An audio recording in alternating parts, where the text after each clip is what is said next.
Hello, and welcome to a very special Roll for Topic. This week we're going to be designing a dungeon on air. So this is something that we did last year, 2 years ago. I think it was last year. It ended up being a lot of fun. So the idea is that we are going to build the dungeon today, and then in a couple weeks or so, I'm actually going to run the dungeon as like an actual play episode. So if you are uninterested in either of those things, just skip this episode and the next one, and we'll see you in the new year. But I think it'll be pretty fun. So today you have me, Chris Salzman. Andy Rao is going to be here as well. Yep. Kyle Latino. Hello, this is the sound of my voice. Yes, and John Corey. Aloha. Hello. All right, folks. So before we started all this, I promised you, I made you sign like a blood oath document that you would not brainstorm ahead of time. So I trust that you all did that you did not brainstorm. I stopped thinking entirely for the last week. That's great. Have to have a brain to brainstorm. Yeah. So the intent is we are going to take like an hour and a half or so, and we're going to design a dungeon that can be run in about 2 hours or so. That's what I want. Kyle has indicated offline that he does not care about what I need to do. So we're gonna see how the thing ends up. Did anybody actually invite Kyle on here? I guess I think about it. Yeah. I'm like a reverse vampire. I can only show up to things that I haven't been invited to. Oh, nice. Jeez. Hey, there's a good D&D monster right there. Right there. There's our boss at the end. Yeah. This thing writes itself. Did anyone try inviting it? So the idea of it, Chris, though, is that not only are we going to design this dungeon, but we plan to run this on the air, so to speak, right? Yeah. Yes, yeah. So it's got to be somewhat, not tight, but like it's got to be like pretty directed and pretty self-contained too. I think it would be lovely too if this thing could be taken and someone else can run it in their own campaign as well. Not that we're expecting like everybody to download it and run it or anything like that, but something that's interesting that you can sort of drop in. So I think like the last one that we all did was, it all happened in sort of like a tavern that was in the middle of the wasteland somewhere. So you could really just take that and drop it in wherever you wanted. Mm-hmm. So this is not like the second act dungeon in some big campaign. It's like a one-off. All right. Does that all make sense? And then I think the other thing is that I wanted to probably just stick with D&D, right? I think we're all somewhat familiar with that. Does that, any objections? No, that sounds good. D&D is pretty portable if we were to smart, we a lot would of do other stuff. Cyberpunk. Yeah. If we wanted to, yeah. The less said about that, probably the better. But so last year we ended up with kind of a mini dungeon or a side trek sort of thing. It was maybe a half dozen or so encounter areas. What would you say? Is that? Yeah. And then did an Alexa just pop in to say hi? And Alexa just popped in. Okay. My son has an Alexa in his room, and he's discovered that even though it is after his bedtime, he can still use his voice to send broadcasts to other rooms. Okay. All right. Yeah. So I'm going to write down that we need to have a fantasy Alexa. I think those are just called Stones of Far Speech, but yeah. Palantirs. Yes. Yeah. Andy, so you actually you ran that dungeon last year. Is there anything that you're like, oh wow, we should not do that again? Last year we created a dungeon that had a pretty unique architecture to it, and that was really fun to think up. But that is a challenge to communicate in an online game. So. Okay. Maybe if we could err a little bit on the side of keeping the geography something that is easily explainable without like a diagram. Yeah. But, okay. But some diagram is, it has to be cool, a dungeon or adventure, so some weirdness is fun. Okay. That's actually good. So that's a good constraint to have. Yeah, well let's kind of dive in and start thinking about what sort of thing that we want to make, I guess, right? So like Kyle, you mentioned cyberpunk, I guess. Is there anything else that's on people's minds these days? I'm a fan of the very, I don't want to say very traditional, but the traditional sort of lost tomb, right? Like not a wizard's tower, not a the basement of an old castle, but like an actual lost tomb of some forgotten god or something. Ooh, forgotten god, like not a hero, but some sort of deity. Yeah, I'm open either way, but something weird. So something maybe like that's leaving. It's been disturbed in some way, and now it's like leaving the tomb and snatching people or items, and then like going back. Yes. Okay. Yeah. So I like that. while we're throwing out stuff that's just on our mind, we don't have to pack this all into the adventure, but I think it would be fun to come up with if we're going to do this tomb, an unexpected place or context in which you would find the tomb. So I don't know, the middle of a bustling city or something like that. It doesn't have to be a city. Actually, that was the first thing when you said that. That's the first thing that popped into my head. Is I was just reading a history blog, and it was like, a mosaic floor from 5th century Rome was found under somebody's when they were building a new house. So something like that where it's somebody's doing something very common and they unearth something absolutely terrifying. Yeah, it's like this will not be the last time that we reference Indiana Jones, but like when he's in the library, like yes, opening up the floor, slamming it open. What a scene with like the stamp, the book stamp, librarian. Yeah. Okay. Yeah, there's this also calls to mind, Kyle. You probably know about this in Final Fantasy VI, the Ghost Train.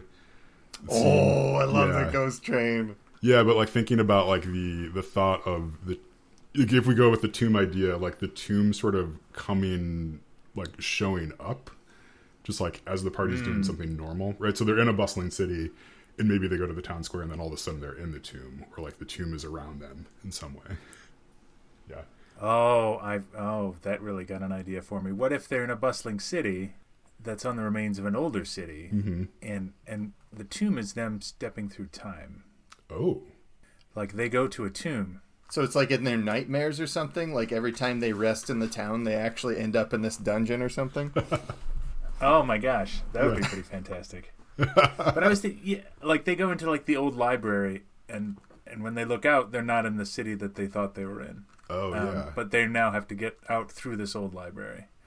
I really like that. Yeah. So the resolution for that dungeon ride is just sort of getting back to where they are. Mm-hmm. Would it be something that, maybe that's up for the DM to sort of decide, but that the party knows that they're going to go into it all, or there's any sort of rumor, or is it just you have sprung it on them? Well, you know me. Yeah, I know you. Yeah. So, guys, can you recap the last 30 seconds for me? I had to step aside to yank my son's Alexa out of the wall socket. Go ahead. Throw it out the window. Yeah. So John was pitching that like you're inside of a bustling city, and like you enter the library or enter some sort of inn, something like that, and then you go to like look out the window and you realize that everything has sort of changed and gone back in time. So like sort of like a city underneath a city. Ooh, interesting. Okay, yep. That's a pretty good setup, right? Like so that gets you sort of into the dungeon, right? But then like what thematically would like why that setup? That's the sort of thing. Like you go back in time to like right some sort of wrong, or to bring something back, right? Go or to just the other to realm or this. Ooh, what's the light? What is the inner light? Is that the Next Generation episode? And it's just to be remembered. Yes. Yep. And that would go well with like a tomb. Picard gets the flute. Yeah, exactly. He gets like this mind probe makes him like live like this whole different life. He lives on a whole this life other planet. Yeah, in an alien civilization. And then when he wakes up, the whole point was that he just remember that this civilization knew it was going to die, and the only way they could think to be remembered was to put the whammy on Picard, and then he would live this life and know what their civilization was like, and then come back to the present, and not have PSD. Right. PTSD. Well, he had the arts to like assuage him. Like that's how he dealt with it, and he did carry that flute with him for a long time, and like it came up in other episodes. But what if That's really that awesome, that Kyle. could be Something an interesting, like that would be cool. Yeah, because you could have like suddenly you're in you go into this library or this temple or whatever, and suddenly there's a bunch of people that run in like away from the monster that actually like destroyed their city like thousands of years ago. So you think that you're solving this problem, but you're actually like reliving all of this stuff and kind of like solving the mystery of like, well, where did this ancient city go? Oh, I'm in love with this whole thing. like Is that that idea. too complicated? Maybe. Well, we can break it down a little bit. I think before we get too deep into that, though, I really like the idea of at the end of this thing presenting them with a choice to bring like one object back. So like there's a flute, but there's also a violin, and there's like a tambourine, like a number of things, and it's sort of like they can take one of them with them. A history book. Yeah, history Right, book. like- Yeah, give them that option. There's like the in I'm gonna totally butcher this. I think it's in Korean. Some Asian cultures, they do this like 100 days thing with babies. So they put a bunch of objects in front of a kid, and then whatever that kid chooses sort of represents their personality and what they're going to do. But I like that like you have this single choice, and it's not like you get to go back, and you couldn't even tell someone how to go get back to this. But yeah, you're going to bring Right. something with you. As long as we can keep it to something that can be satisfactorily resolved in like a 2-hour game session. Yes. So This is the tricky part. I think whatever kind of plot we come up with, let's think short story, not anything beyond. You know, Right. If it's a quest to go get like these sacred items that this culture wants to be set into the future, like if they're like, oh, go get this stuff, it'll save us. You think, oh, it'll save them from their doom, but it will actually just like preserve their memory. It'll preserve their culture. And we could have like, class appropriate items. So no matter what your party makeup is, it's like, they'll be like the flute, and then the cool battle axe or shield or bow or whatever. All right, the ancient spell book or something like that. When they bring it back, they are bringing back memory of this place. So I think that Kyle was really on it. Like, this city was destroyed. Nobody knows why it was destroyed. You go through this adventure, and you come out with knowledge of this ancient culture, and that can be in the form of different objects that are class appropriate. Like, I think that's right on the nose. Yeah. So maybe some kind of like monk or archaeologist or scholar is like studying what's little left of this like site or something, and then so he's like your quest giver, and then you go down in there to go do whatever he wants you to do, and that's when you get wrapped up in the whole time travel nonsense. Yeah, I like that. Like, you think you're just going to get a book out of the library for him because he's a shut-in or something, or it's difficult to get and you have to try and sneak in and steal it, or some sort of pretext, but what's actually happening as soon as you step in, then you move through time. Yeah. So one thing with that I've been thinking about, and Andy and I were actually chatting about this recently, is so if you're gonna, like, if you have 2 hours to do something, you really want to sort of start them at the entrance, right? Like, so I do like the idea of just like you're inside of, you're in Neverwinter, and someone has told you to go to the library, and you are opening the door to the library, to get this person a book, right? And that's when everything changes. Then, like, I guess, what could they encounter in there? I'm trying to think, like, okay, so the unfortunate thing is, right, if you only have a couple hours, like, combat's sort of an easy thing to pace versus role-playing. Yes. Right, so my mind is immediately like, oh, we'll just do, like, a 3-room dungeon.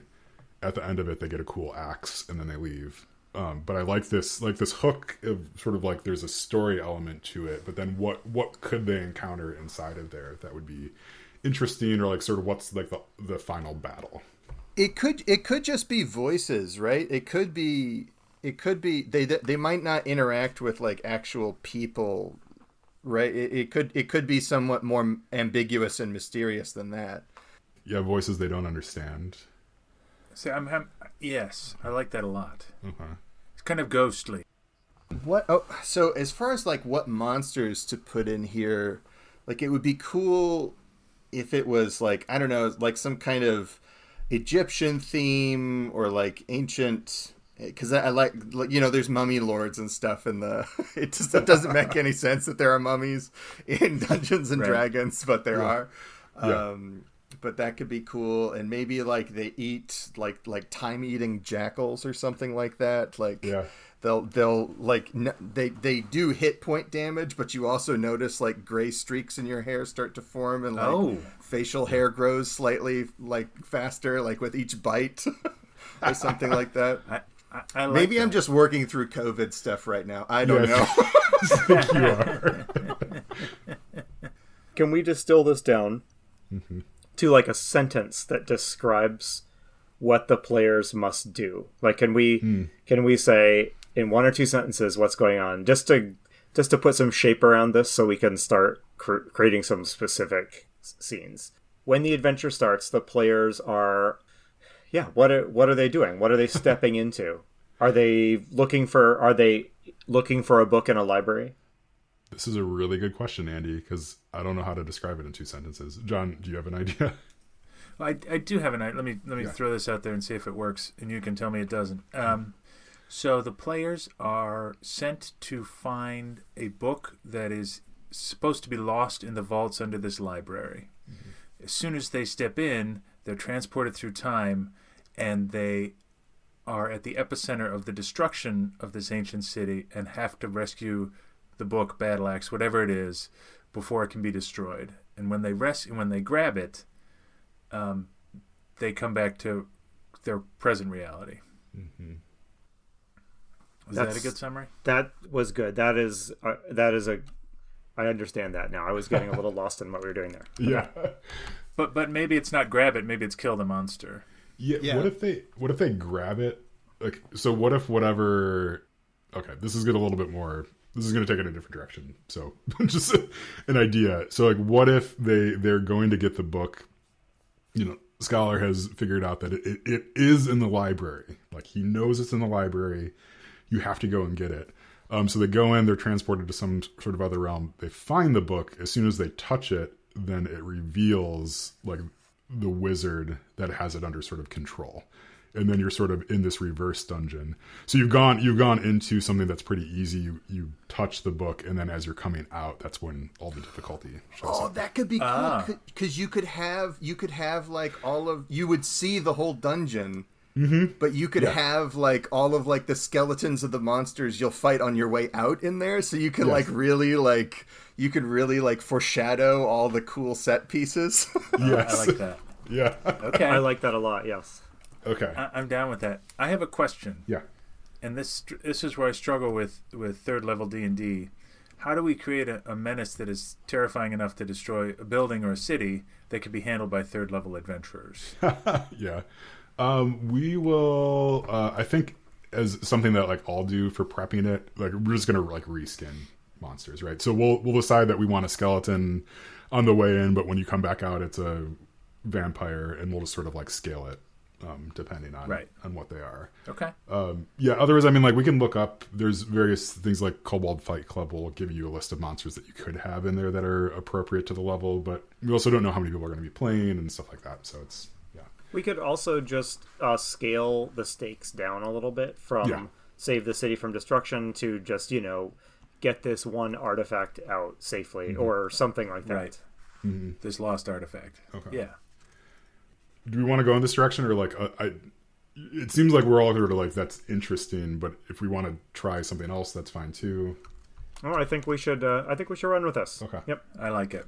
Okay, so I'm hearing that we have like a couple of like nouns right now. So there's going to be some sort of NPC, some sort of location where they're going to get some sort of artifact, right? So like we've said that there's a scholar that wants you to go to the library to get a book, but it could be, a priest who wants you to go to a temple to get a chalice. Like it could be anything like that. What's the most D&D version of that, or the most like compelling?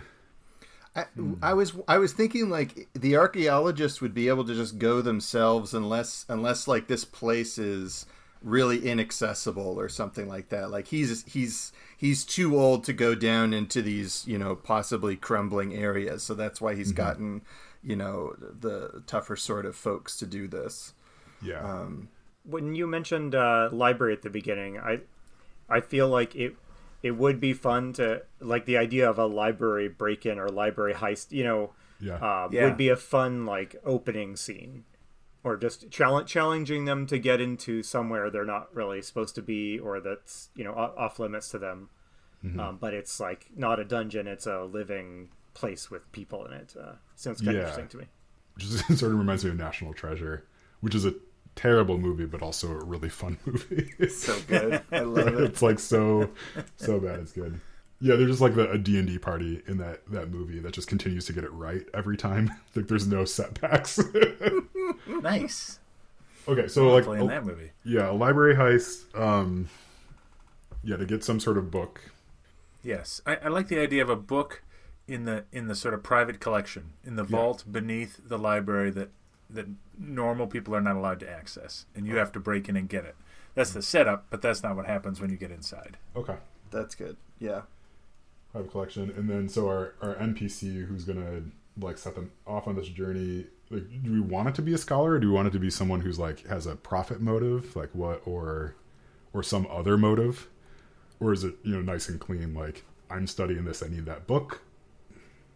The nice thing about one shots is it allows you to have non-profit driven motives for adventures, right? Yeah. Ooh, because nice. in ongoing campaigns, there's a lot of, well, we need some money, or we want to get this artifact, or we want to level up, or whatever. But this, you can say, you could say your brother's scholars, and the head scholar decided that he needed this book, and you're breaking in, or something like that. But I like it. I like to have it non-monetary. Yeah, I like that. Yeah, Okay.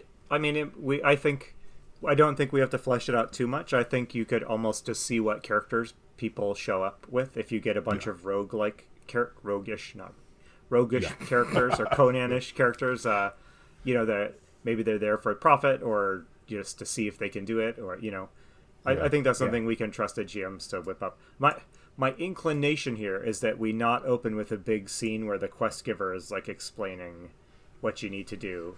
But if there's a way we can like drop people into the action and just quickly fill them in on what they're after, I would lean in that direction based on recent game mastering experience.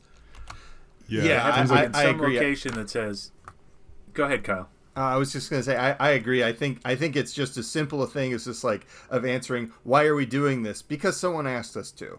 It's like you can explain all of that in the narration box and then start them at the door of the thing. It's just like that. Just you have already agreed to this off camera, and I think as long as it's a one shot, I think most people will be fine with that. Yeah.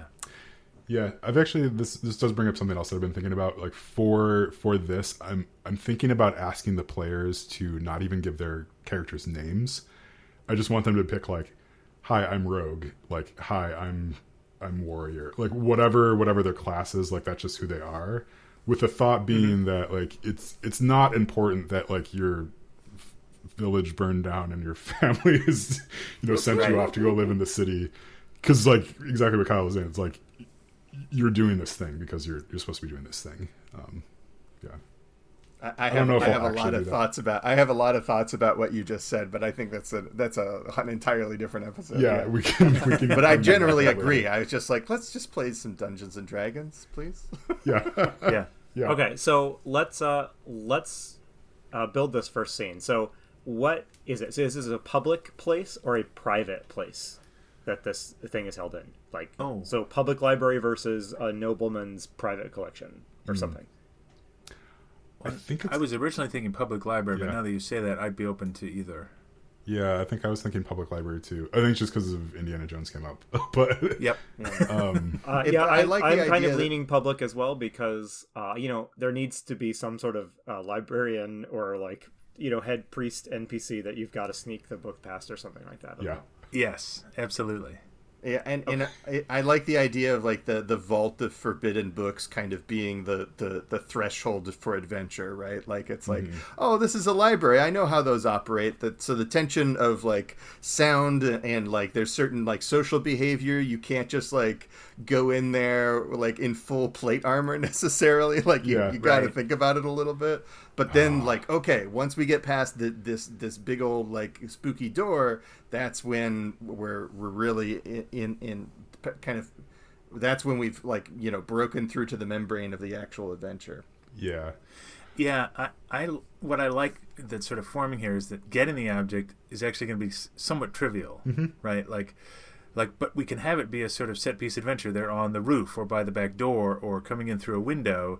They have to scale down the walls. They have to go to this secret place. They have to drop into this tomb where there's no light, and they have to do it subtly. And then they get the thing, and they're like, well, that was easy. And that's when the adventure really begins. So this first part should be short and not too difficult. Now, the risk, of course, if you have the right or the wrong kind of players is they spend an hour just trying to figure out how to get into the library. Yes. Yeah. So, Yeah, I think maybe we make that pretty easy, but maybe the NPC gives them the key that they need to get into something, and maybe it's like it's a hidden doorway. So like you go into the library, there's a velvet rope for the restricted section, and so they have to decide that they're going to break the rules.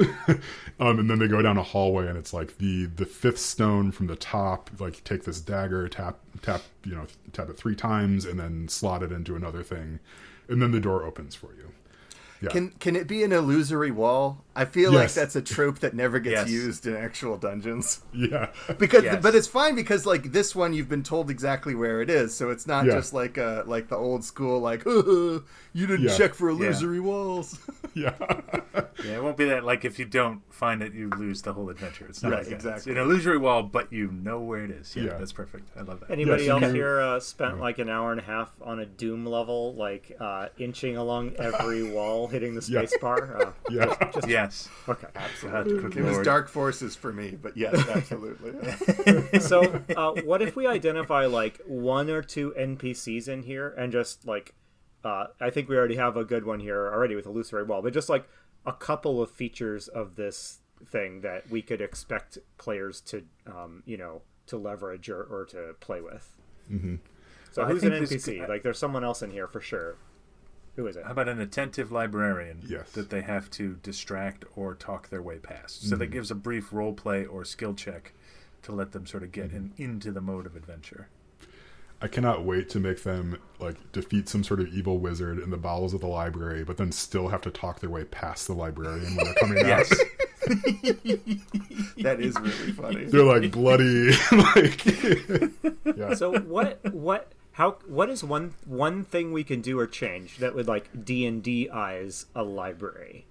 Like, so we all know how a library works, but we're in D&D land. So what do they levitate your scroll out to you when you ask for it? How can we just inject a little D&D into this library? If it was run by spiders. Yeah. Yeah, run by some sort of weird creature would be a good one. That guy from like Spirited Away, who's like in the furnace room. He's got like 6 arms, and he's on like an exercise bike or something like that. Actually, I like this. Like, have there be like a human librarian you have to talk past, but the guy who gets the books is like this creature, this multi-armed creature who can zip around the library and get you anything you want. Yeah. He is known only as the Page. Yeah. So is he like a creature or a race somebody can like remember from D&D, or is this a unique creature? And what kind of like creature from the Monster Manual or whatever would just be great at climbing around walls and getting books? Because this library doesn't have ladders. Like, you got to get the spider thing to go get your book from the top shelf. Right? Now, a phase spider would be great because it could also like blink in and out of the ethereal plane or whatever. Goodness. Yes. Gigantic phase spider brings you your books. That you asked, Andy, and this is what you get: gigantic phase spider librarians. I'm so sorry I asked. But yes, please press on though. No, I like that a lot, and I think it should be very clear that this is a non-violent phase spider. Yeah, right. Like it just actually likes getting. He books. should have like a bow tie and glasses. Yes, yeah. Like it's a a nerd phase spider. What does the phasing? I just have to know why a phase spider, not just like a giant spider. Like, is it cool, or is there like a library reason this thing is phasing in and out of our dimension? I think to fit between the stacks. Yeah, because he won't disturb the precarious like delicate old books because he can go into a different dimension where he's not physically interacting with them. How many patrons of the library a day have heart attacks when like a gigantic beast like materializes? It's D&D world. Everybody knows phase spiders make the best librarians. It's just not.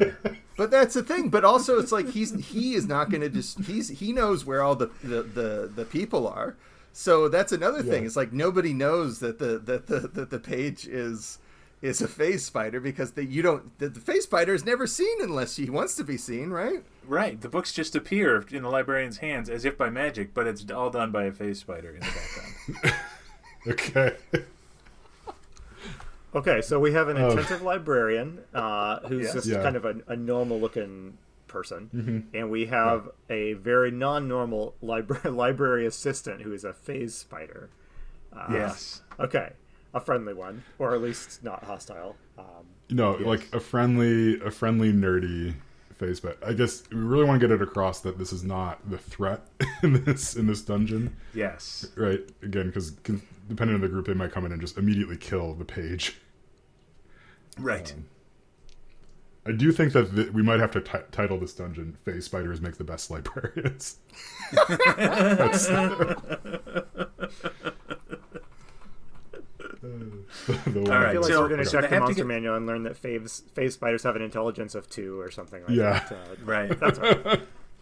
Okay, so the PCs, I mean, will not fail to find some weird and creative way to interact with these two characters to get access to that private vault where there's an illusory Right. wall, and that they'll have instructions for getting into it, right?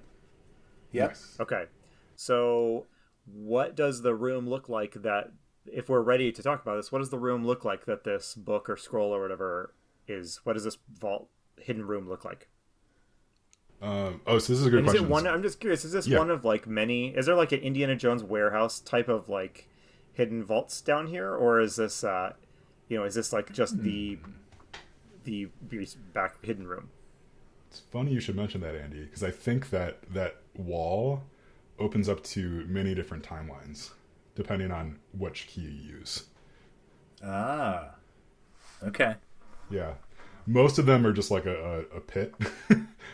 Like a pit that you just fall into. But I think like the scholar at the beginning has figured out the right key, the right cipher to open up the right portal, or the right part of the wall.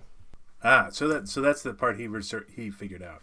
I'm thinking so it would open, but then my thought, and maybe y'all aren't thinking this, is that would open then to like the 3-room dungeon, right? And then the third room would be where the book is, and then that would set things off, and then they have to work their way back out. Yes. Or is that too complicated at this point? If they're because they have the library, then the wall. I think if it's a straight shot, like room 1, room 2, room 3, I don't think it's too complicated. Okay. And I think room 2 should be a trap or an obstacle, not a monster. Like like they get in there, and then when they pick up the object, they awaken some monster in the room they're in, right? Mm-hmm. That's room 3. Then they work backwards. They defeat that. Then they overcome an obstacle in room 2 that could be hinted at. And then in room 1 is sort of the big boss, preventing them from leaving. Does that make sense? Yeah. Or is that too straightforward? I mean, I think given the time, we got to be pretty specific. Yeah, no, So I think that's I've gotten a little confused. So just can we reiterate? They get to the back of the library, and they get through the illusion wall, and they're in a room where the object they want is, right? I think what we're saying is they have to go a couple of rooms in once they get past the illusory wall to get the object. Okay, yeah, that makes sense. Yeah, so maybe that opens up and it just like stares down to whatever that first room is. Andy, I'm just thinking about the library level in Dark Souls. Oh yes. Like cease library. That's all. Yes, that's great. There's like this complicated in that game. There's this like really complicated series of like you have to move these stairs back and forth, all while you're getting attacked by like the hardest enemies in the game. It's terrible. It's not very fun. So yeah, but So don't do that. Yeah, don't do that. But I mean, like that first room could just be more books, and maybe they're tantalizing books, but there's some sort of trap with them, or maybe that's the second room. You mentioned it, like the second room might have an obstacle. Yeah, let's have the first room just not the excitement of that room is just that they found their way into it, and then let's have the second room have something that's like a non-monster obstacle or something. Again, not really intended to be hyper deadly here, but So going back to something. Yeah. Go ahead. Well, I just want to say, so it should be easy to get in and hard to get out is what we're after, though. Is that once they're in room 3 and they trigger the sequence of events, then it's difficult. Okay.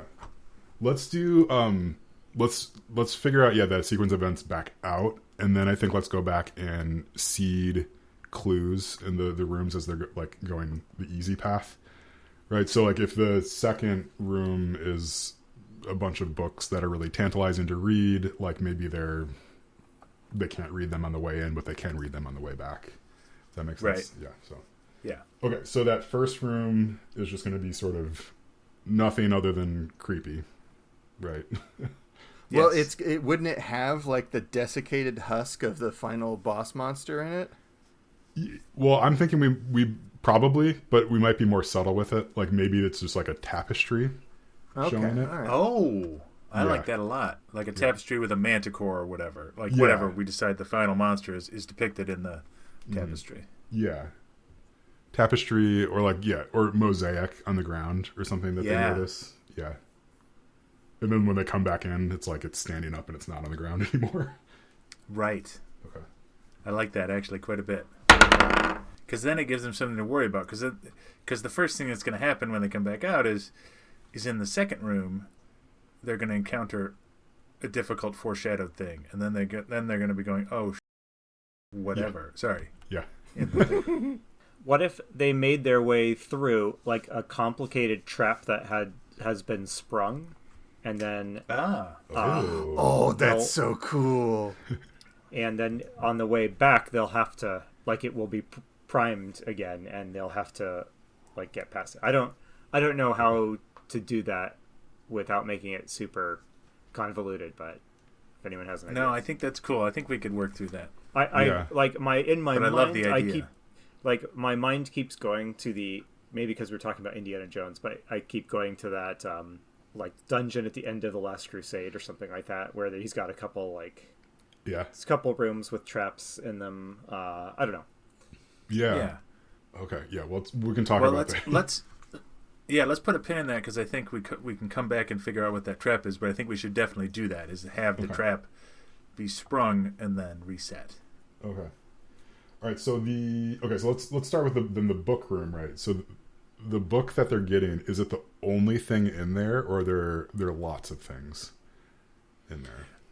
I hate to keep going back to Indiana Jones, but I feel That's like fine. it is a dedicated room, and just like the shield, right? At the underneath that library in The Last Crusade, there's a skeleton clutching this book. Yeah. Right. And when they pick up the book, that's when they do the time whammy. The skeleton either comes alive and attacks them, or becomes human again, the original owner of the book, and attacks them, or something like that. And that's the first. That's the third. Kyle's smiling. I think Kyle's got something. Yeah, I was just gonna say, Tomb of the Time Whammy is another great title.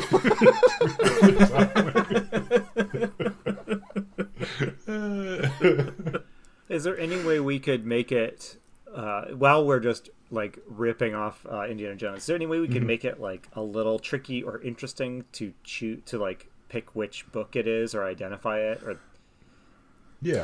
like you've chosen wisely, that sort of thing? It could be that could be really good, because we could maybe it's like in the opening narration or whatever, like he's asked you to go get a book, but when you get down there, there's a skeleton that has a book, a scroll, and a carved tablet or something like that. So it's just like, right. And that way it's just like there's an obvious choice. You've already been given the solution, but you do have to go like, oh yeah, an hour and a half ago we got that. Oh wait, it's been an hour and a half. We only have a half hour left, and we're only halfway through the dungeon. Yeah. Well, the other thought I had, sort of riffing on that, is he says you have to find the writings of Sir Richard or whatever, and then they get down there, and the writings, and there's a scroll, a tablet, and a book. Which one is what they want? Do they want them all? I like that a lot. Yeah. Yeah. Yeah, like very deliberately saying the writings of what does anything happen if they take the wrong one? If they pick up the wrong one? We could just have the other ones vanish, and then it doesn't matter which one they picked, but they worry about it or something. Yes, they forever worry about Psychic it. damage. That is my style of jamming right there, Andy Rao. Yes, whatever they pick is the right one. The others disappear, and the world goes whammy. So they think they made a mistake, and they worry about it, but it didn't really matter. That's And they don't horrible. just disappear, Players they out have there, to, I'm like, sorry, I do that all the time. Be destroyed while they're watching. Just to, I don't know. Yes. They crumble to dust. Yes. It's just a book, a scroll, and a tablet. That's mean. Sorry. No, that's good. Okay, so what happens when whatever they is there anything else in this room, or do we want to just make it really obvious that what the thing is that they need to interact with? Can we talk general tone for 1 second? Because I think Yeah. everything so far has been dusty and cobwebby and old in an older style, or broken or crumbling. And as soon as it happens, everything looks sort of new, right? They've gone back in time. The book looks new. The room looks new. And whatever was holding the book is rejuvenated and trying to kill them. Yeah. Yeah, I like that. Yep. Could we? Is it too much? Like, could we put in like an optional encounter with like something, just like a classic D&D thing that's living in the underground cellar, like? Yeah. So they think it's Like the challenge. Like a rat or something. Like, again, something not intended to like meaningfully challenge them, but just to. But a frighteningly large rat guarding the book they have to kill, like a giant rat. I mean, yeah, it'd be cool if we could come up with like a spin on it, just so it's a little bit different. We could also nix it if because it would be a kind of a junk encounter, and that might not serve our 2-hour time limit. Yeah. Right. I like But it's that nice. idea. It's just putting in like the optional like for pacing thing, because by the time they get to that last room, you'll definitely know how much time, like where to set that dial. You know. Yeah. So what? Yeah. So let's put an optional creature in here that the DM could spring. And Okay. what is like a seriously underused like creature that you would find on the top level of a dungeon in D&D? So like we know about rats and spiders and like large sized insects and stuff like that. Is there something something from the Fiend Folio that you've always wished were in more adventures? Gibbering mouthers are CR2. Are they really? Aren't those What is like a gibbering shoggoths mouther? or something like that? They're like that. Okay. All right. Sturges. I always like sturges hanging out. Oh in, yeah. Oh. in the arches of an old house or something. I'm going to jot these down, and we could possibly even make a quick little random encounter table that the DM could optionally roll on, Yes. to see Oh what's in yeah, more random tables. Yeah. Yeah, I like that. Well, okay, yeah, so another thought would be, so you have that encounter, but then this is another sort of thing that like echoes what's going to happen on the way back through. Right? So like maybe you see some rats, but then on the way back through they're giant rats. Like something like that. Yeah, you see a cat, but when you turn around, it's a tiger. Like, yeah. Exactly. Okay. But I like that, like in that book room, there's also just some sort of... Actually, I like that. Yeah, I like that a lot. So it's not really a junk encounter, Andy. It's a foreshadowed encounter, but they got to shoo away the rats or the sturges or the bats or whatever. And, Okay. Yeah, that sounds good. Yeah. Do we want to do... before we do like the whole thing, can we throw a secret room in here? Just for fun? Like just in case someone looks for it? Oh yeah, Like there's something got neat. we haven't put any treasure in here, and if we're gonna, we got to get some optional treasure that like the PCs who can find, the ones who are going around every wall like pushing on it. Yeah. Yeah. Yeah, like maybe just in the back of the book room, there's like a secret, a Yeah. little, a loose stone. You move it away, and it looks like the construction worker back in the day had hidden some gold. Yeah, and or a super rare book or something with monetary value that's hidden, even more hidden than this place was. Okay, I like that. If it's a super rare book, then you come out and like maybe the page space spider is like yanks it out of your hands immediately. It's like, I've been looking for this for 10,000 years. How do we know that Phase Spider is not like stalking them like all the way through this? Like, what if it's like I don't hanging know from that, the wall Andy. above them, invisible this whole time? Just wondering. Yeah, I don't know if we know that. I really don't want that thing to be a monster, though. Got it. Yeah. Yeah. Yeah, Okay. I want it to be a friend. Face spiders have an intelligence of 6. They don't have any languages, but they have an intelligence of over 4, which means you can't like use like the calm animal spell on them. So they do have some cleverness about them. Yeah. I think it's more about the order of the books than it is about the contents of the books. Yes, It's like yeah. it's like an order Muppet versus a chaos Muppet situation for the space spider.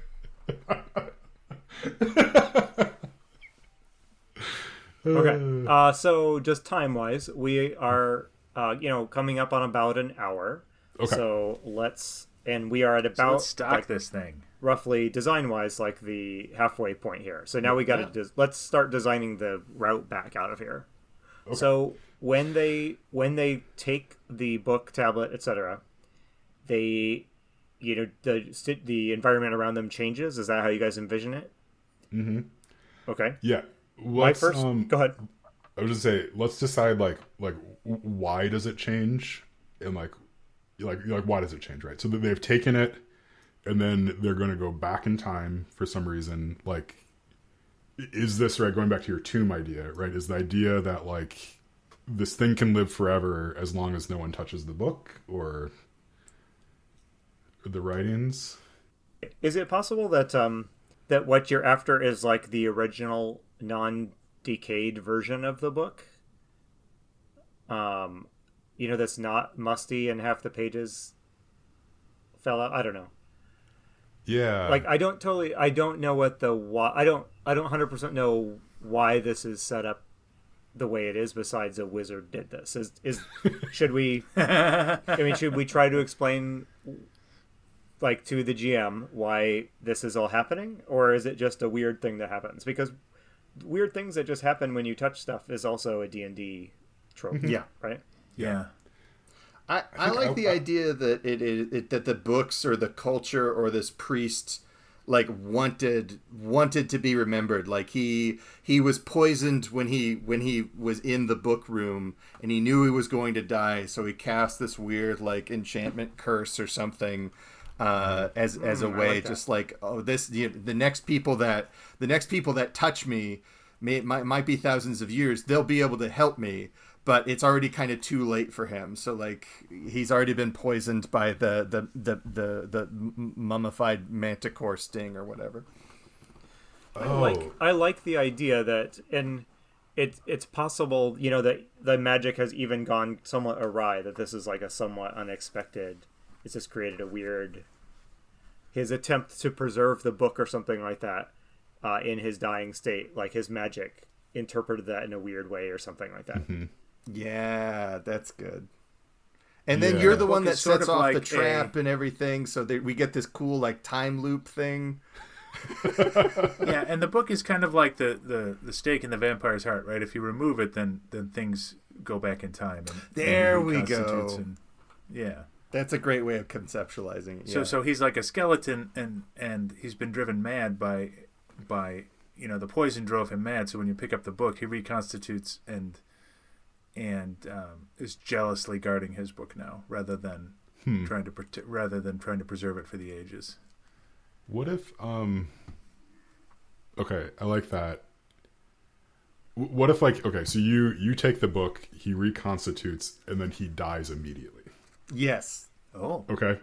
Like, so this thing like reconstitutes, and you're like, oh no, and then it like he dies, and it's like for his final breath, he put this sort of like time curse on this part of the library, because the Manticore had stung him or whatever. All right, and then like you then have that book, right, and then as soon as you defeat the Manticore, like then sort of the thing collapses, and then you can bring out his memory, like what you were saying earlier. Does that make sense? Like, yeah, like it's his book, it's his like his sort of journal or whatever. He's the author. He's the guy who wrote it. Yeah. I think that works.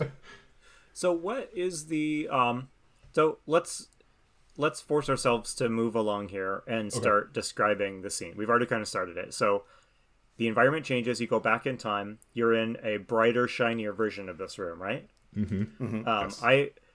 It might, when you said that, I think it was John who said that about the tone. I thought of how garishly bright and colored like Egyptian pyramid walls are. It's for such a spooky thing, they're like really bright and neon and illustrated. It might be fun if this doesn't have to be an Egyptian themed thing, but it'd be fun if this were like just not a molded, shadowy, cobweb filled chamber. Yeah. But I feel like it's like like his writing room or his bedroom or a place where he used to live that the library's been built around. So maybe it jumps to life as like a living dwelling, or maybe it's his own scriptorium and there's carved walls and all that kind of stuff that maybe he was doing like magical research, so he needed to like get a room that was like away from like ley line interference or something, like how like inventors need to find like a radio silent room to do certain measurements in. Right. Yeah. I like that a lot. So, how so it's far? not just gonna be like a boring box of a room. This is sort of. It's like a dodecahedron or something. It's got to be There you like. go. So obviously just arcane. thinking theme wise. So what? I don't want to go into the big like history of it, but like in a few words, what is like the theme of this like civilization that we've gone, that you're back in time? Is it like Mesoamerican? Is it like what is something that can guide our like mental picture of this area? I liked the Egypt suggestion that Kyle made a while ago, that it's sort of carved walls. It's pulpy. It's recognizable. Yeah. So something evocative of an Egyptian tomb type of, or Egyptian setting. Yes. Although this isn't really a tomb, as we just discussed. Yeah. It became one. Yeah. It became one. It's the accidental tomb. That's our other title. Okay. So the trap room is the next one.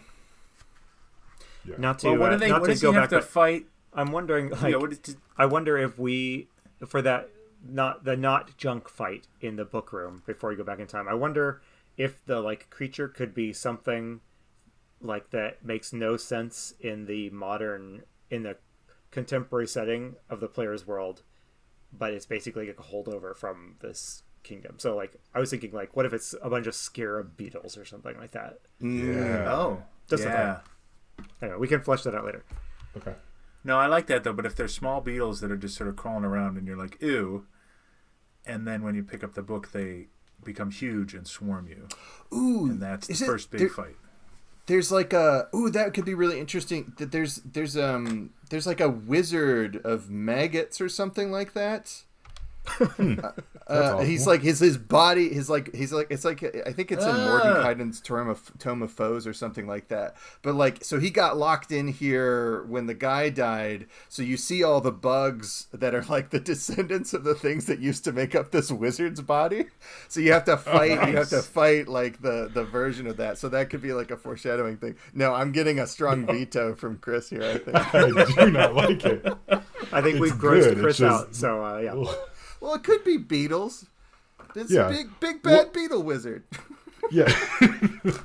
What What is if that it's called? one Do you remember the name of that? There's a thing Big called bad like, Beetleborgs. you know what that's called, Kyle? What What? that monster is you're referring to? What's it called? I think it's the father of maggots or something. I'll look it up. All right. It's The worm fine. that walks. Does that ring a bell? Am I Oh, thinking that's- Call of Cthulhu? Anyway, whatever. That's Yeah. a super cool name, whatever that is. It is great. This is probably too conceptual, but like, what if it's like one giant beetle when you get down there, but then when you go back in time, it's alive and it's like very clear that it's this guy's pet. Okay. Yeah. So you've That's cool. yeah. I do like the idea that he has a weird pet that like nails that brings home the like alienness of the setting. Yeah. Yes. That you, Yeah. I like that. was also Have thinking of something other in ways. common. Like it would be fun to just make this a little weird. Like I was thinking, like, could there be like a random high tech thing in here? You know, like Yeah. something that Yeah. is just unexpected outside of the PC's like immediate context. Oh Yeah, yeah. I mean, a Technologies giant that pet don't beetle exist. is like a good example of that. But But like casually used magic, like light stored in globes that float in the air, that would be really exhaustive magically now, but are trivial for this earlier civilization. yeah, that's a little bit what I was getting back Yeah. at getting at when I was talking about what did this civilization look like. You know, is this like the first stage where like magic and technology were indistinguishable and all the mages were like 50th Yes. level?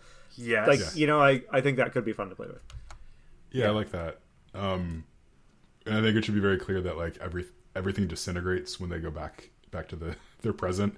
You know, so as much as they can want get to all be- the cool floating light globes they want, but when they come back to the present, everything but the book turns to dust. Yeah, or they have like Okay. one disconnected from their like power. So, you know, something. Yeah. Yeah. Okay. By the way, Okay, Andy, you totally are right. It is called The Worm That Walks, and it's a CR12, so that might be. That's a little much. But I like this idea where you sort of see this overturned beetle husk, right? And you're like, what is that? And then when you pick up the book, he does the thing where he comes back, sort of expositions, dies, and his beetle attacks you. Mm-hmm. And that's the first challenge. Okay. Okay. Yeah. Let's do Does it. that make sense?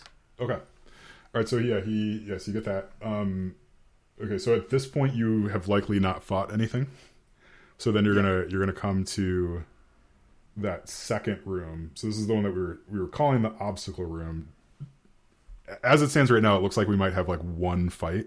Is that okay, or do we want to have a couple? Well, no, you got to fight the beetle, the giant beetle. Oh, you do? That's- Okay. Yeah. Okay. Was everybody else not thinking that? I thought that you said the beetle attack, so I thought that would be Okay. a fight. I'm still on like I want to be the beetle's friend. It's a pet. That's where my head's Well, at. the face that's spider. a The way to beetle get can out be of you it, all. though. So what Yeah. could the thing that just killed him be in here? I mean, does it have to be the end boss of the dungeon? I think. Ooh. Well, yeah, it could be. It could be like a summoned. It could be like a summoned snake or a summoned monster that was like sent because the final boss monster couldn't get in past the trap room or something like that. So he conjured this evil beetle into that room instead. That actually is a super like Conan vibe you've got going on there. Yes. Yeah. Okay. Well, I mean, I think like beetle bodyguards. I think that does make sense, right? Okay. Yeah. So there's the husks in there, and then you go back in time, and then there's 1 to 3 beetles, depending on how many people are playing, that immediately attack Right. because these things are. Yeah. Like as soon as when the their guy owner dies, maybe they just go berserk or they revert Yeah. to their animal nature. Yeah, because he probably has them all under control. Yes. He's a wizard. He's a wizard. Yeah. Okay, Piece so of cake. we have an encounter with beetles, and then they survive that hopefully, and they move into the next room. And we had kind of been chatting that this would be like the trap room, but we don't have to make it a Yes. trap room. But let's think about that. And if you recall, we had also talked about something that could have been sprung that they made their way through earlier, where if they were paying attention, maybe that would somehow help them deal with it this time. Yeah. Maybe What Kyle's got something. I was gonna say, like, what if this is really putting the cards on the table, but like, what if the magical weapon that kills the beast is in its corpse when you see it? So they're naturally gonna take the cool sword and then also use it to kill the guy at the end. Okay, I But like you that. were That makes talking no about how sense. But you wanted to play it more cagey with the. I mean, it could be in the tapestry, right? Mm-hmm. Like, maybe the guy's dying breath is like, this is the only thing that'll kill it. Yeah. Yeah, and hands you Maybe a the dagger. tapestry shows the PCs like fighting the. Yes. See, that would be cool. There you go. Yeah, because they're all going to think it's going to happen like at the end, not when they just come straight back and it's in that room. Right. You could have Okay. I you could like have the that. tapestry show one random PC who's been like beheaded or something like that, just to figure out. Yes. Yeah. Yes. Okay, so we'll do so- something with the tapestry to like be a little spooky, and also maybe I think it's okay to err on the side of bluntness, as far as Yeah. foreshadowing goes. Yeah. Yeah. Yeah. So the trap room, I was thinking of something that was a trap that could also be fought. Like when they first walk in, it seems like there's these automatons, almost like the inside of a cuckoo clock, except for they're like 9 feet tall, but they're all smashed and rusted and falling down. But when they come back, they have to work their way through this room with these sort of axes swinging at them at regular intervals. The automatons can't move off their tracks, so maybe there's just a way to get around it, or they could smash them to pieces. Like give them choices of how to do stuff. That is good because it's not just like disarm trap or I guess we'll die. Yeah. Yeah. Yeah, I was going to ask you There's sort guys. of Like, this is clockwork. almost. I don't know if we talked about this on the podcast actually, but like, what makes a good trap, right? Because traps have the yeah. potential to be very dumb and boring. So Dale, what is the Dale best Ki- trap you've ever seen?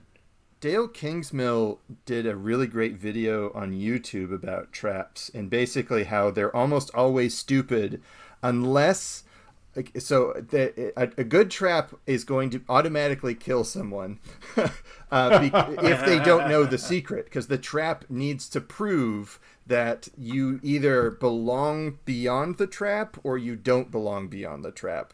But I think something that is sufficiently dangerous looking will be fine. But as far as like the poison pinprick when you try to pick the lock or something like that, that doesn't kill you with instant poison, that's the kind of stuff. It's just like, well, if you're gonna go to the trouble of pinpricking your poison thing, like you may as well make it lethal. But this is this is like a gauntlet of spinning automaton. I think that's a really cool way to do it. I do like that. I think automatons need to be part of this, whatever it is. So they're like clockwork. They're not like golems. They're just clockwork. So is this trap supposed to keep you from getting out of here, or like the PCs are going backwards through the trap, right? So it needs to be something that would work, like entering it from either direction, I guess, if that makes sense. Yeah, this has a little bit of a feel like of a Mega Man level, where it's like, why did you do all this in your home? It's not a trap. It's not a trap. It's a security system, right? So the security system is turned on. So it has already done its job by keeping whatever monster is waiting for you in that ultimate room away from. It's not that monster is not in the room with the scrivener. It's doing its job, but it's also causing you a problem because no one knows how to turn it off. And I do like that. I like the idea that like the bad guy managed to kill the scrivener, but he couldn't get past this trap, so his quarry is dead with the book that he wanted. Beyond the trap. And here you have brought me exactly what I need. Maybe the bad guy is like behind all of this. Like he reached into the future to pull heroes to help him. Okay, but what does this trap look like? So automatons, well, what do they do? Are they on like rails or tracks, or what do they do? Yeah. I sort of, and this is where we're going to get into the hard to explain thing, that the geography, that it's going to be difficult. But if it's a square room, right?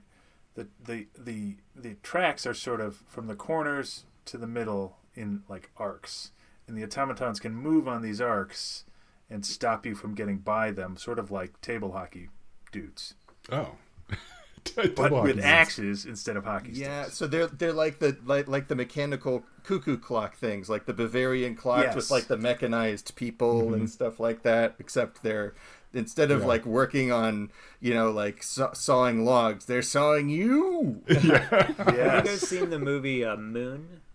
Yeah. It's do you guys remember there's like a robot that is on? There's a robot assistant in the facility, and it's on a track and the track like cleverly goes through all of the area. So like it's limited in where it can go, but the track, it can get to an awful lot of places on the track. That's what I thought, John, when you were describing. Yeah, this. That's something like that, and then it sort of mirrors your moves, right? You can't just outrun it because it just goes where it blocks you wherever you go. So you've got to figure out a way to stall it or jam it or smash it or something. So is there like an official way through this? Plates or something. Yeah. So when they built it, is there like never do that. a way you could get through this without dodging the automatons? Is there a solution to it, or is it just we got to brute force? Once it's turned on, the only way through is to like brute force your way through it. Yeah, I think you have to destroy it, disarm it, or blow it up with magic. But it's like, it's not, again, I think it's better to think of it as a security system and not a trap. Like a trap is like something that like, oh, I didn't see that this was a thing. And now suddenly I'm being attacked for something because my passive perception is so low, versus this is like, it's on, you see the danger and you have to figure out some way to get across it. Okay. Yeah, I mean, I could think of a couple ways to do it. One is you smash them. The other is you sort of interrupt the tracks, right? But maybe if you do that, there's a consequence. You get shocked or something like that, so that even if you get around it that way, you still are using up your resources a little bit. The ancient Egyptian third rail. Yeah. Yes. I love it. Yeah. The third rail of doom. Yeah. So there's like a handful of these. I guess thinking about like actually running it, then I mean you're not gonna track this out like on a hex grid or something No, you like got to that. kind of do it abstract. Okay, so it's very abstract. It's like you sort of tell me maybe this is actually be a good like series of challenges, right? So it's like you got to come up with like 3 ways that you get past this thing and roll appropriately, and then we can get past this. So you just almost leave it pretty open ended. Like let's not come up with the solution. Like the players need to come up with the solution. Yes. I'm a firm believer, not to start a different podcast episode, but I am a firm believer in, as a GM, I provide problems, not solutions. Whirling automatons with axes on tracks. I do kind of worry though that so what you're going to do is you're going to come in, you're going to see this cuckoo clock golem killer machine is on, and you're going to be like, well, let's just stay here and think of a plan. There needs to be some kind of ticking clock. There needs to be, some kind of countdown sequence that's causing, like maybe there's like an earthquake or something that's like, there could be evidence of like structural damage when you're walking into this place. So there's some kind of like problem that's like, oh, we need to get out of here, and we have to circumvent this security system. Yeah, that's a good idea. What if the walls are coming in, right? So it's the trash compactor idea. Yeah. So like you step in, there's automatons and it's a trash compactor. So then, I mean, like story wise too, then when they're going through, maybe all that stuff is like bent and twisted and like smashed together. Yes. So like you have to get across it, and like no matter what you do, that thing is going to compact in some way. I dig it. It feels like a security system too. Yeah, it's the Final Fantasy. It's the Final Fantasy wall monster. Yes. But it's 2 of them, and they're yeah. And then they smooch.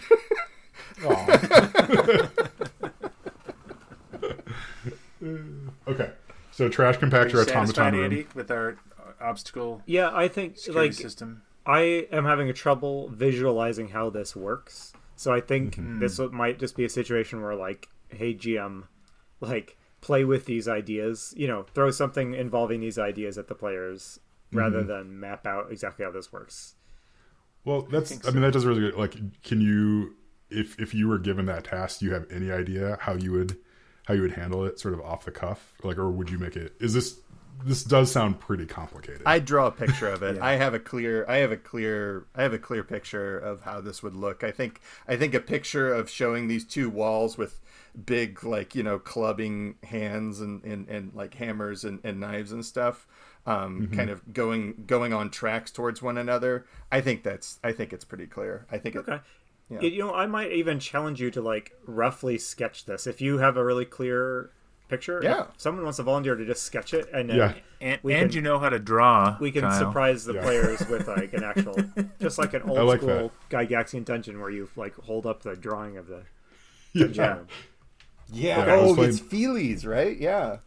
So they get through the trap room, and then or they die, which is okay with me. I'm just want to say they are back in the they're back in the book room where they started this. They're back in the entrance. The entrance room, yeah. So with the tapestry. Is this where the boss is? And what does this room look like thousands of years ago? What's in here? What purpose would it have served? Like what? Like if this was this guy's like super private whatever scriptorium or whatever like that. What would this room have been in an original function? What if it's one of 2 things? A, outside, or B, just his living room, right? Like, it's like the entrance to a castle where there's a banquet table and, like, it's the other room in his house where he would entertain. There's a kitchen. It could either be mundane or, maybe that's boring. I don't know. No, I like it. I think it's the place that he comes to. Maybe it's like a lecture hall. It's like the place where it's like when he goes back to his room and comes up with this cool stuff, then he comes out to this front room and tells all of his students about it or something like that. Or what if this is just like where he lives, and then so the room into the crazy automaton trash compactor is like, I mean, that's how you get to his study, and you better be invited in there. But otherwise, like, this is where he lives. Is this room? Yeah, that works for me. Yeah, that, or I also like the lecture hall idea, because then that gives you plenty of open space too for to run around and fight. Whatever let's stick with the ends lecture up hall. being, I would love to have this room evoke like that ancient kingdom, whatever the theme we have for the ancient kingdom. So whether that's a couple of interesting features on the room, like a futuristic lighting system, a few things like that would like provide some weird flavor, and also maybe give a creative PC an idea, of something that they can leverage while dealing with the bad guy. Okay. If it's a lecture hall, I like the idea of some sort of magical whiteboard or chalkboard, right, that you can draw and illustrate and write on, but it's ephemeral, like. Yeah.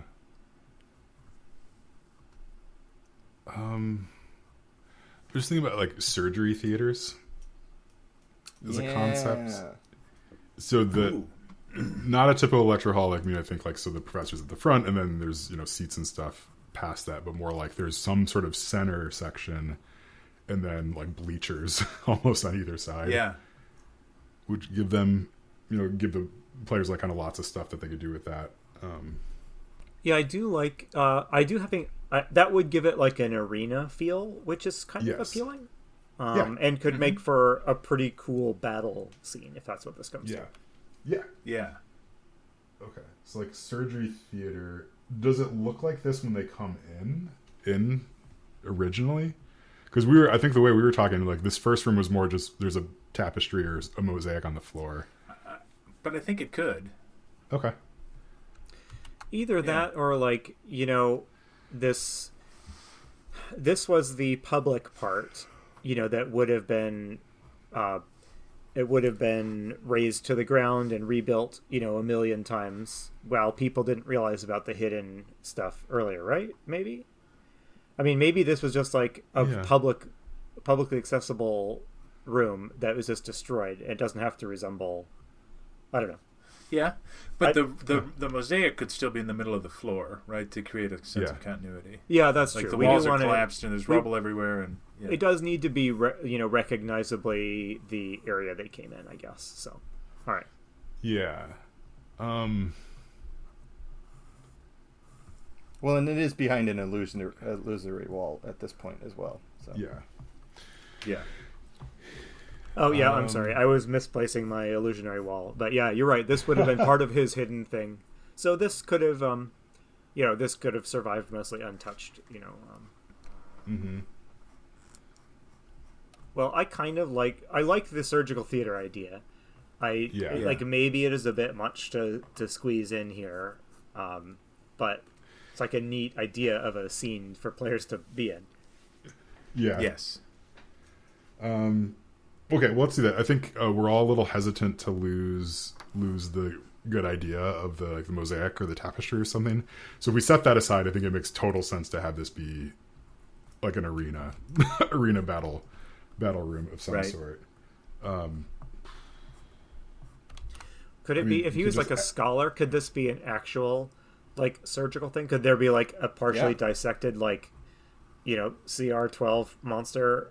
Yeah, dead on the table. That would be so cool. And then it would be a fake out, because that's what they would think they would be fighting. Yes. Like, we're gonna have to fight that thing that was on that table, but it turns out it was just being it's a mind flayer or a beholder or something that they totally can't handle. Yes. That's such a good the tapestry was where the real creature was hidden. Wait, okay, so like going with that idea, like, so what if it is a surgery theater, maybe like it's doing surgery on the wizard's doing surgery on something, and then like whatever comes out of it, that's what you end up fighting. Like it released the mana core that was inside the beholder somehow. I don't know. The manticore's inside you the whole time. Yeah, and then ended up attacking the guy, and then he ran through and grabbed his book and all that. So then you go back, when you go back to his time, right, that the big scary monster is dead, but the one that you can handle is still in that room. Yeah. Yes. I think that works. It will require us to pick a good pair of like monsters here that make sense together. Yeah. You know what I'm thinking? This seems too complicated. I know this isn't what we're going for, but I just think of like that moment in Doom, not to keep bringing up Doom for some reason, where like you get to the end of the level and like nailed to the walls are like the bosses from like the previous levels, and you're just like, oh my gosh, what am I about to fight? Yeah. Well, or let me just pitch as a one shot. Maybe we do need to keep it simple. Like there's a creature that is being dissected on the table. It's something that would be scary for them, like a minotaur or something, but they could handle it. Mm-hmm. And that creature is back and guarding the door. Okay, and that's the thing that like mortally wounded the wizard. Yes, it made him set off this whole thing. Yeah. Yes. I think that's I was thinking, you know, he was dissecting it or doing his studies, and he was like interrupted by the bad guy trying to kill him. Oh. And then he fled back into his inner chamber. Okay. So the bad guy is out here, you know, frustratedly trying to get to him, I guess. Yeah. Okay, yeah, then this goes back to, like, Kyle, you alluded to this as sort of a joke, but maybe this is a good idea. Like, yeah, you are bringing the thing that this bad guy was after back out to him. Yeah, so it's like the book, you show up and it's like, oh, I didn't want to go through that automaton trash compactor anyway, so thank you. Yes. Yeah. And it's the guy who hired you. That's how that story went. Yes! Oh, that's so good! It's so stupid. It's the and guy who hired unnecessary, you but I who love somehow... it. Yeah. Oh, come on. Yes. For the win. Oh, it's good. And that's the end. Fade to black. Like, thank you, fools, for bringing me the book. Dun, dun, dun, and then you're done. No, you give them a chance. No. It doesn't sound... No, I don't... I just played a Final Fantasy game to completion, and all we have to do is have them like defeat the boss, but then a cutscene kicks in where he's actually just fine and just teleports away. Yeah. Yes. Yeah. Oh, that happens so much. Okay, so yeah, but I think the monster in the there has to be just a big boss monster here to fight. I think that's needed. Could he resurrect like the partially dissected and therefore maybe less powerful dead thing? Oh, so it could be like scary, but it's limited because it's only partially back. And then you do avoid the problem of having like a bunch of PCs ganging up on one dude, which is always a recipe for like a one-round battle. Yeah. Okay. And maybe he only does that if they don't hand over like the books or whatever. He's just like, now hand me the book. That's it. It's the guy. They come out. It's the guy who hired them with the Manticore, and he's like, "Thank you for bringing me the book. Now give it to me." Yeah. But what if he's like for this nice for about centuries, and then it? I mean, he does. What if he's like non-threatening? What if he's like, "Hey, good job, thanks. This is great. Yeah. Complete the You're like, quest how by did you get here? handing me the book." Oh. And only if so you hand it to him. and only if they act suspicious, then he like starts cackling like a madman and like, Okay. "You fool!" or they hand it to him, and then he's just like, "Okay, my Manticore friend, eliminate them." That could be good too. That could be really good too. Mm-hmm. So do they? Okay, so he comes back in time with them, or when you pass the automaton room, do you go forward in time? Back to your time. What if he is like? What if he's? I mean, could he just be like a time traveling wizard? Yeah, he's totally like a cursed immortal, right? Like unless he gets the book back, he can't die, and yeah. Or what if he's just like a He's so trying. Yes, what if he's just a younger version of himself? Yeah. Like he's just yeah, that's like good. I mean he's aging slowly. Yeah, wizards. Like, that's totally legit in D&D. Yeah. Yeah, he's a young him in his prime. Maybe he ages in reverse. No, don't do that. That would make no sense. No one would guess that was what was happening. Yeah. No, I think what we got to do here is create this incredibly elaborate backstory for this guy that is not possible for the PCs to ever learn. So, Yes. Yes, please. Yeah.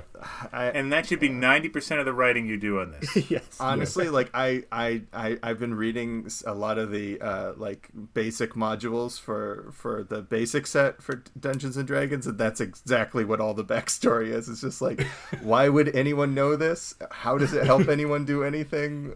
Who is this for? That's great. Yeah. Okay, so I think the last thing we need is a creature. Yeah, so is this guy, he's like a wizard, so he's got to be something a party of level 3 characters can beat. So maybe he's not like, in his early form, he's not like the ultra powerful. He's not like especially ultra powerful. Just powerful enough to Right, because it's back in time, so he's like a third level wizard. Yeah, so he can like raise a broken creature, from the dead. But that's like kind of the extent of his powers, I guess. Yeah. Yeah, he can do that. Like, so I think if you have a level 3 wizard and then some sort of monster, like that could be deadly. Yeah, or level 3 cleric, necromancer kind of thing. And is there a way we could, just thinking about discussions possibly with Kyle and or John about like good boss fights, so what's the thing the PCs need to do that's not just like reduce most of these things to 0 hit points? Yeah. What if it's destroy the book or that's a big bargaining chip chip for them, yeah? Yeah, like if you don't, we'll destroy it. I mean, what if they get through if they could just go through the wall too, and then the phase spider would be mad that there's fighting in the library. Yes. So what if they do go through the wall? Are they back in regular time then?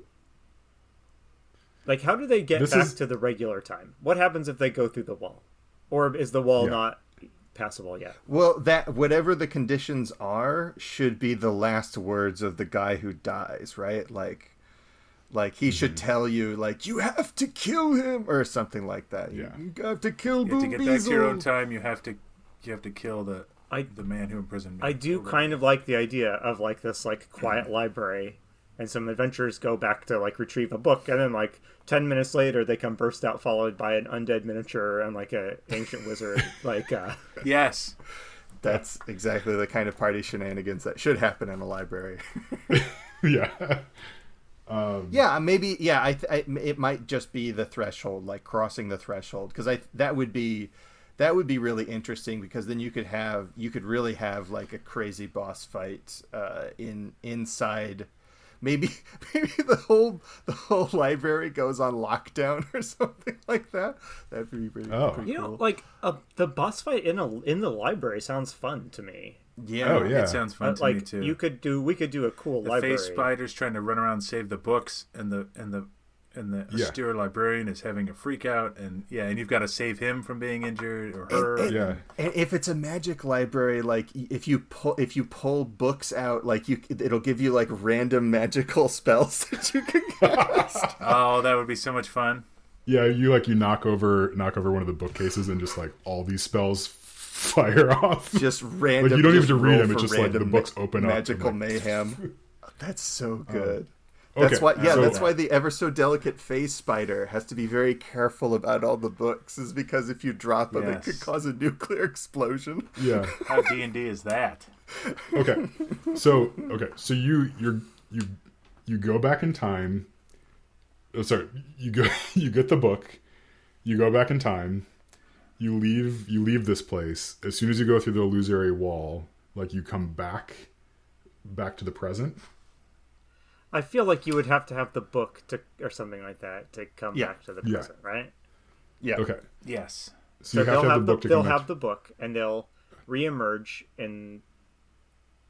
I don't know. And if they fought and killed the wizard and the monster, then the librarian and the face spider are just thankful to have the book. Mm-hmm. If they didn't fight them, then they burst out in the huge battle in the library. So you can kind of go either way. And the older version of the wizard joins the fight with his younger self and the undead manticore. If you try to bypass it, then you're really screwed. Yeah. Oh. And then they're going to fight over who gets the book, because they're going to just fight each other. Okay. Oh, So that's so good. We got to do that, but that means we got to get like the players back out to the main timeline, the present before the boss fight. I think it's right. We have to do something that they don't sit there and like kill the boss and then emerge and do the boring ending. I mean, I guess we could. Am I misunderstanding? No, we don't want to do the boring. No, I think give them the option to solve the problem. Like if they want to do the boss fight in the operation theater, in the surgery theater, then they get like an easier version. But if they try to run, they're punished with a whole extra boss on top of that. See, this doesn't sound like a punishment though. That sounds like the real cool version. Yeah. Yeah. What if what if it's not a surgical theater? What if it is just the small room I think we were imagining at first? And so there's not really incentive to stay in here when, you know what I mean? Yeah. That makes sense to me. And maybe we have to ditch the dissected body or something like that. I don't know. We can give the wizard could have a familiar or another something else. Mean, essentially, if we just reduce that to the illusory wall, go straight into the trapped room, go straight in. If we just cut out that room, we don't necessarily need an empty room, because now our new third room for the boss fight is the room they started in anyway. That makes sense. So it's just the library. So you come back out. So like when you get the book, you come back out and you're in the library in the olden times, and you're met there by I guess like when you well, there's no opportunity to run into the younger wizard then. Well, the younger wizard could just be in the library up there like waiting, like, so he's on the other side of the illusory wall with his pet. So like the younger scholar, right? Let's call it the scholar is the one who gives you the quest and you go down like that, and then the wizard is the one who has the book. Just get our names. So I think you come out of the illusory wall, and then the scholar is like there waiting for you. Like the younger version of the scholar is there waiting for you with something that looks menacing, although is not menacing until later, and says, "Give me the book. Like, thank you for getting it." Right, so like he was not able to go through the wall. Like maybe like when you come out, he's like looking around the wall, like trying to figure out how to get down there. Instead, so you come out and then you can have that like, give me the book. No. I mean, you're the one running this, so if it makes sense to you, then it makes sense. Well, I guess I want to sell you on this as like the idea. But if it's not making sense to you... One problem is we got really grandiose there, and now we're like trying to trim the grandiose down, and it's impossible not to feel like we're like losing a cool scene idea, I say go big. Okay. But like, how big? But I always say that. Again, I think the problem is urgency, right? Like, so... If there is no reason, if they think, oh, we have all the time in the world for this boss fight in this small room, if there's nothing, so unless that situation is continuing to escalate, then there's nothing that's going to make them want to flee into the library. So yeah, I don't, but I don't necessarily, but you're right. Like we're running the problem of, we are clearly indicating here's this big boss fight, but then all of you are excited about this other completely different boss fight that is impossible to telegraph. Yeah. So something else, that the time limit, I mean, if the city is being destroyed, back in the past, I mean, we can have just like, whatever, the walls are shaking or the lava is starting to leak in and pool. Yeah, I don't know. There could be some indication of like that. You're going to die. It's going to fill with smoke. It's going to collapse on you. I don't know. If it's like a rhythmic like bombardment or something. If it sounds like, oh, it's not just an earthquake. There's something giant trying to kind of beat its way in or something like that. That could be another thing. Oh. Yeah, I like that. Okay, but we got to figure out this final encounter. Yeah. We're not on the same page with it yet. So let's. No. I think we're not on the same page because we introduced this element of the scholar showing up as the younger self. Mm-hmm. Yes. Which really complicates it, right? So Yes. we went from you go into a room that telegraphs that you're going to have this boss fight. Yes. You know, because there's this cool tapestry or this mosaic or something showing you fighting this thing. And then you come back to that room. Like, so the initial idea was like you come back to that room and then that thing is there and you have to defeat it and then you get out and end of story. Yes. Right? Like, that's a pretty tight, nice little dungeon like that. The idea of like that scholar like sending you on this quest to get this thing that he needed when he was younger is like, that's really compelling though. Right? Yes. Yeah. So I don't know, if we're gonna do that, I'm very much in favor of just get rid of that first room and it's just you meet back up in the library. But I don't know. Like, I don't know if the city is being destroyed at that point. Then I think it's just like the old version of the city. Yeah. Yeah. Well, what if the guy before he dies, who gives you the books, what if he warns you about some guy? It's like, oh, beware the tattooed man or something like that, and you realize, oh, he's talking about the guy who sent us on this mission. Or when the guy reaches out, it's like, here's your money. His like sleeve pulls back, and you see this crazy tattoo, and that's when you realize. Yeah. Yeah, I actually like to suggest something radical here. Is that rather than have it be a travel through time, it's just when they take the book, the space that they're in reconstitutes. You know, and sort of resets, but when they come out of the library, they're back in their original time, and you can sort of downplay the time travel bit. That's fair. You know what I mean? Like, the book is a linchpin that is keeping it sort of decrepit. As soon as you take it from him, he reconstitutes, dies, tells you to never give it to this guy with the tattoo on his forearm. You fight your way out, including the monster at the end, including the monster in the tapestry. And then when you get out, it's sort of like a bonus, right? Like, he reaches out to get it, and then you see the tattoo, and there's actually a fourth fight, basically. Okay. I think I like that.